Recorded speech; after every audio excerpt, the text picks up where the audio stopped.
So I'm going to do a film series, which something I've been really kind of a pet project of mine, something I'm really passionate about. I'm going to start talking about the history of horror cinema, and I'm going to take the various different subgenres and kind of do a discussion about it, and maybe mention some movies and stuff like that. And I want to go all the way back to the kind of the golden era of the art form and go back to when horror movies first became a viable commercial entity and became kind of involved in the public consciousness.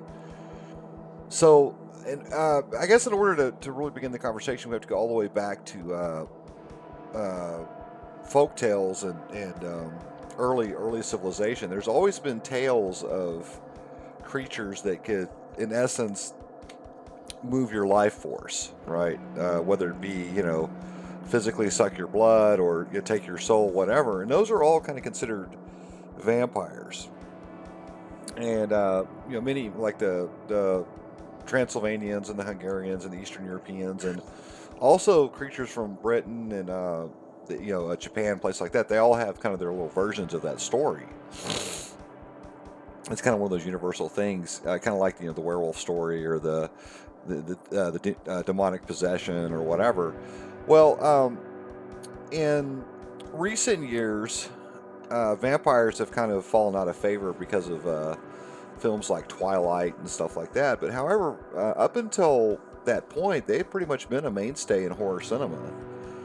And so anyway, let's go all the way back to the very beginning, and let's talk about the origins of it.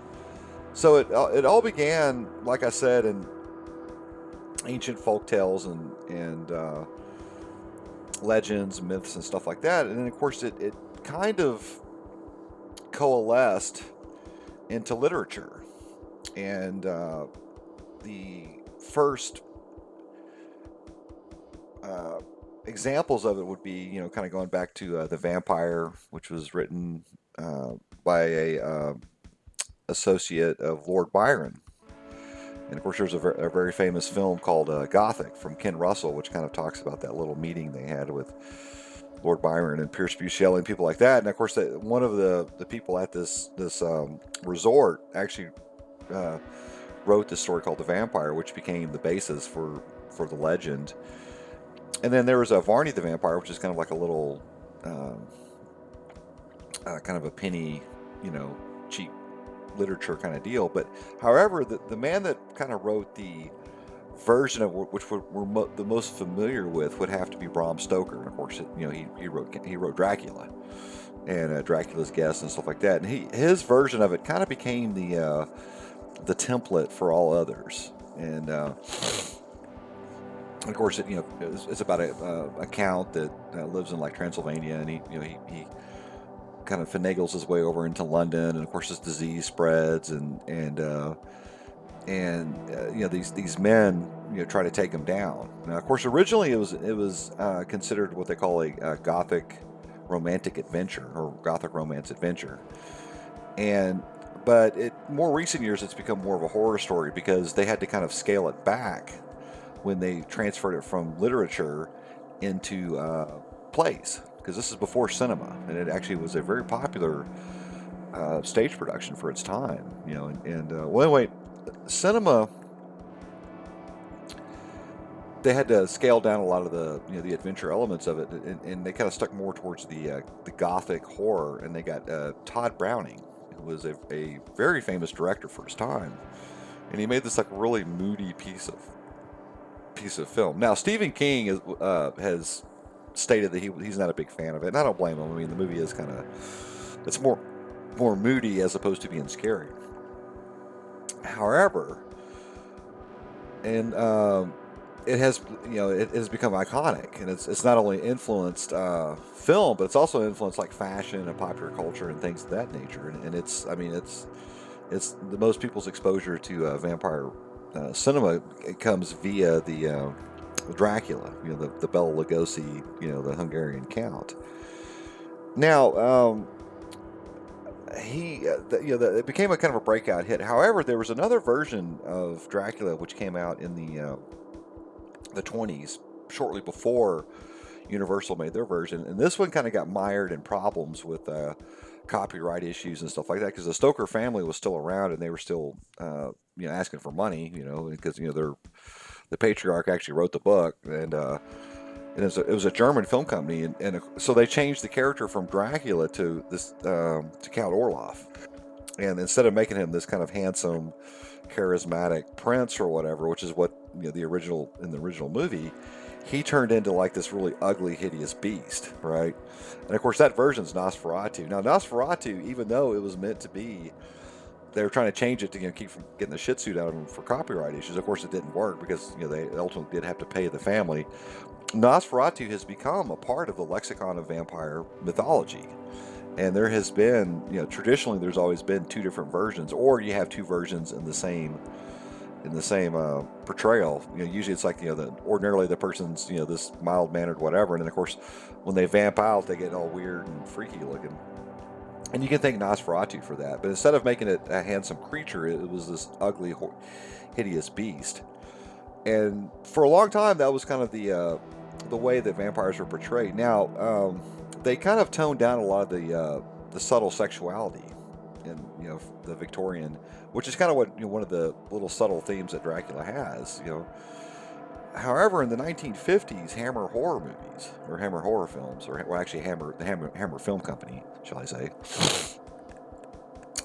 they were trying to make a name for themselves, and they took a lot of those old characters from classic literature. And of course, the big targets were the ones that Universal had kind of picked up on back in the 1930s. And see, horror movies had kind of fallen out of favor in the World War II period, simply because people were facing real life horror. And then, of course, in the 1950s, it shifted over to more of like the Cold War, big bug, mutant kind of movies, which I'll definitely going to get into that in one of my other videos. But however, in the late 50s, this British company began to realize that they can make some money, and it's fairly inexpensive to do horror movies. And of course they had a lot of places around around Britain, and of course parts of Europe that still had castles and stuff like that. So it's really easy to do like a gothic story at that time. So they began to kind of redo a lot of the old mythos, and what they added, which has become kind of common in a lot of your modern versions, is of course they added a lot of sexuality. A lot of women, there were busty women about to fall out of the dress and stuff like that, and a lot of damsels in distress and stuff like that. And they also brought back the idea of the handsome, charismatic vampire, which of course was played by Christopher Lee back when he was a young man. And it was typically Christopher Lee and Peter Cushing. Now, the irony is that both those guys later on in life would be in Star Wars films. Of course, Peter Cushing played Grand Moff Tarkin, and then Christopher Lee played Count Dooku in the prequels. So that's a little bit of tidbit of anecdotal cinema history. But anyway, both of them typically Christopher Lee played Dracula, and of course the other guy would play Van Helsing, right? Peter Cushing would play Van Helsing, and them two kind of went back and forth and stuff like that. And then of course Christopher Lee kind of made a name for himself doing those. Now he also did Frankenstein too, which he did a pretty good job of that. That's another Hammer horror, which I'll get to when I start talking about some of the other tropes. But that became kind of the template. The Nosferatu, which you see in like Salem's Lot, and you see in a couple other movies, and of course, but more often than not, it's more of the Dracula style, the very handsome, charismatic person. It wasn't until the 1970s that people begin to kind of get away from that, and of course, it started not in cinema, but it started actually in literature.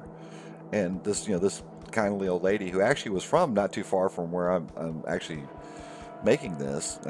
She's from Richardson, Texas, but she actually spent most of her life in New Orleans. And she wrote this book, which at the time was kind of went under the radar, and it's kind of a cult thing, but in time it became kind of this groundbreaking work. And it actually had vampires with actual personalities, right? Which was kind of a weird concept. I mean, they weren't just evil.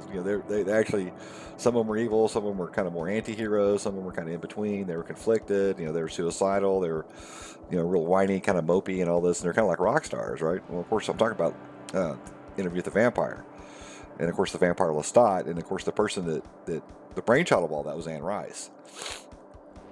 And now when goth culture became really popular in the '80s with with kind of the post-punk bands like Bauhaus and bands like uh,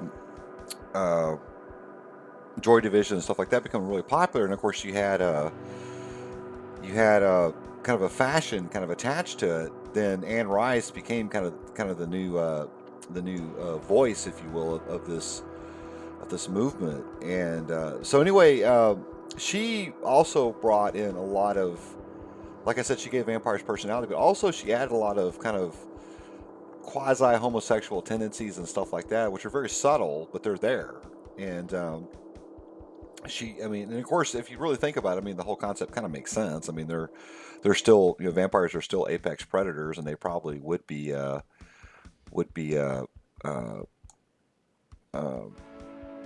killing people, of their own sex or whatever. But anyway, so anyway, to wrap this up, if you're really interested in kind of the roots of the vampire mythos, definitely check out Nosferatu by F.W. Murnau. And also, in the 70s, the famous German filmmaker, who's one of my favorite celebrities, if you will, is Werner Herzog did one, which is really good. He did one in German and, of course, in English, and it has it's kind of a direct remake of Nosferatu. But watch that, and of course watch the original Dracula, Bela Lugosi, and probably a couple of films, and then watch some of the Hammer ones that Christopher Lee and Peter Cushing did, and those also are really interesting films. And then of course now in the next segment, which I'm going to do, I'm going to talk about the impact of Anne Rice when she did Interview with the Vampire and how it changed vampire, and also some reimaginings that started kind of popping up in the '80s. So anyway, I hope you enjoyed this video, and I hope it gave you a little bit of insight, and I shall talk to you guys later, and I hope you have a good day. See you.